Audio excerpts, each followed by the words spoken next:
चलिए बढ़ते हैं खबरों में आगे। आरएलएम यानी कि राष्ट्रीय लोक मोर्चा के अध्यक्ष पद के लिए उपेंद्र कुशवाहा ने आज अपना नामांकन किया और कुछ ही देर बाद फिर से उन्हें राष्ट्रीय अध्यक्ष चुने जाने का ऐलान कर दिया गया। उपेंद्र कुशवाहा ने पार्टी के राष्ट्रीय निर्वाची पदाधिकारी प्रमोद कुमार सुमन के सामने राष्ट्रीय अध्यक्ष पद के लिए नामांकन पत्र भरा था। पार्टी की ओर से उपेंद्र कुशवाहा ने अकेले नामांकन किया था, तो ऐसे में बिना किसी वोटिंग के उनका राष्ट्रीय अध्यक्ष चुना जाना तय था।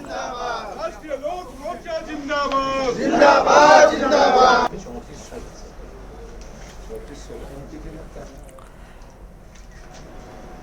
देखिए, पार्टी के सर्वे सर्वा हैं उपेंद्र कुशवाहा और एक बार फिर से उपेंद्र कुशवाहा को राष्ट्रीय अध्यक्ष चुना गया है। और आपको ये बताते चलें कि प्रमोद कुमार सुमन के सामने राष्ट्रीय अध्यक्ष पद के लिए नामांकन पत्र उन्होंने भरा था।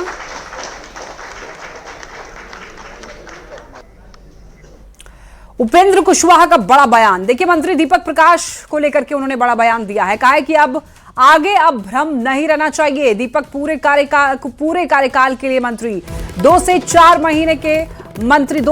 महीने के मंत्री नहीं है। दीपक एनडीए के बड़े नेताओं में है सूझबूझ। तो देखिए, उपेंद्र कुशवाहा ने दीपक प्रकाश को लेकर ये बड़ा बयान दिया है और उन्होंने ये कहा है कि अब आगे भ्रम नहीं रहना चाहिए दीपक को लेकर। तरह का कंफ्यूजन पैदा करते हैं जिनके मन में भी ऐसा है।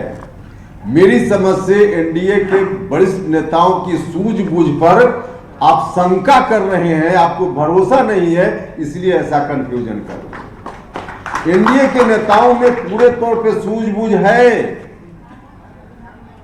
और सूझबूझ का उन्होंने परिचय दिया। नहीं देना होता तो दीपक प्रकाश दोबारा से मंत्री परिषद की शपथ नहीं लेता। जिस दिन दोबारा से इसने मंत्री परिषद की शपथ ली, उस दिन इस सूझबूझ के साथ शपथ दिलाई गई कि दीपक प्रकाश 2 महीना 4 महीना का मंत्री नहीं, पूरे कार्यकाल का मंत्री है।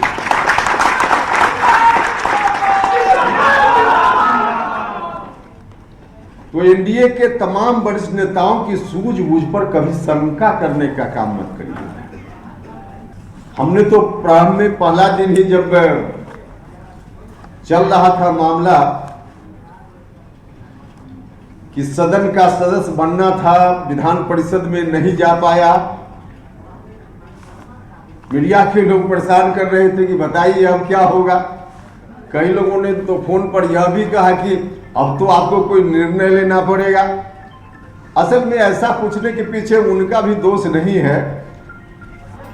कई बार ऐसे मौका पर उपेंद्र कुशवाहा निर्णय लेता रहा, इसलिए इस तरह का सवाल लोग करते हैं।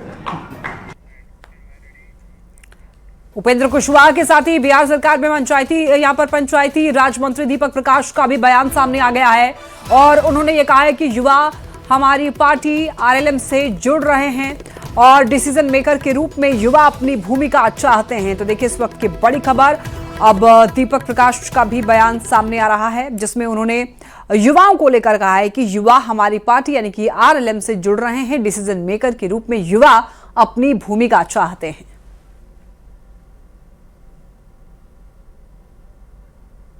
एक रुझान दिख रहा है फिर से राष्ट्रीय लोक मोर्चा की तरफ। बड़ी संख्या में युवा राष्ट्रीय लोक मोर्चा की तरफ मुखर हो रहे हैं, रुख कर रहे हैं। जब हमारे देश के युवा पढ़ाई करते हैं, उनकी कुछ अपेक्षाएं होती हैं सरकार से, समाज से।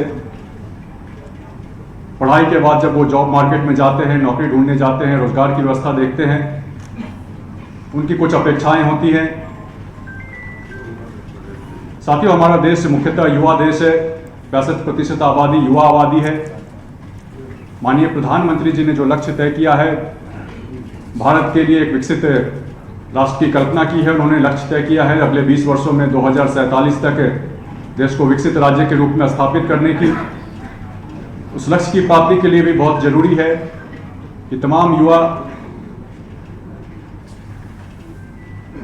उस लक्ष्य की प्राप्ति की ओर अपना योगदान दें।